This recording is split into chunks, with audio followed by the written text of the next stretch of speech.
गोरगरिबांच्या मुलांना मुलींना दर्जेदार शिक्षण मिळण्याच्या करता कोणत्या कोणत्या केंद्रातल्या आणि राज्यातल्या योजनेचा फायदा त्या गरीब माणसाच्या कुटुंबाला आपल्याला देता येईल, हा सतत प्रयत्न देशात नरेंद्र मोदी साहेबांच्या नेतृत्वाखाली एनडीएचं सरकार काम करत आहे, राज्यामध्ये आम्ही लोक काम करतोय.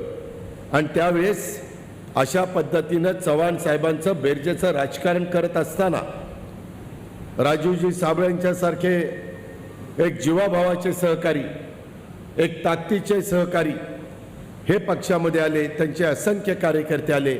त्याच्यातून राष्ट्रवादी काँग्रेसमय वातावरण कोकणच्या परिसरामध्ये व्हायला मदत होत असते. आणि त्याच्यामुळे एका चांगल्या कार्यक्रमाच्यामुळं मी आज आवर्जून आपल्या परिसरामध्ये आलो आणि अतिशय आपलेपणाने तुम्ही आमच्या सगळ्यांचं स्वागत केलं, त्याबद्दल मी आपल्याला सगळ्यांना मनापासून धन्यवाद देखील देतो, आपल्या सगळ्यांचे मनापासून आभार देखील मानतो. मित्रांनो, पहिला कार्यक्रम ज्या संस्थेचे अध्यक्ष राजू साबळेजी आहेत आणि जवळपास गेले 3 दशकापेक्षा जास्त काळ ते माणगाव शिक्षण प्रसारक मंडळाची जबाबदारी सांभाळत आहेत. अतिशय चांगली संस्था ते चालवत आहेत. आज आम्ही तिथं श्रीमती गीता दत्तात्रय तटकरे नर्सिंग कॉलेज सुरू केलेलं आहे. आपल्यातल्या मुली शिकाव्यात, नर्सेस व्हाव्यात. आज नर्सेसची महाराष्ट्रात नाही, देशात नाही, जगात खूप मोठ्या प्रमाणावर मागणी आहे. जिथं त्या मुलीला नर्स झाल्यानंतर जायचं असेल तिथं ती जाऊ शकते, ती स्वतःच्या पायावर उभं राहू शकते. अशा पद्धतीची परवानगी आपलेच हसन मुश्रीफ वैद्यकीय शिक्षण खात्याचे मंत्री आहेत, त्यांच्याकडनं राजू साबळेंनी तटकरे साहेबांच्या मागं लागून, आदितीच्या मागं लागून ते काम मंजूर करून घेतलं. शेवटी विकास झाला पाहिजे, नुसती भाषणं होऊन चालत नाही, कृती झाली पाहिजे. आणि ती कृती करण्याचा प्रयत्न आमचे सुनील तटकरेजी, आदिती, राजू साबळे आणि बाकीचे सगळे मान्यवर करतायत.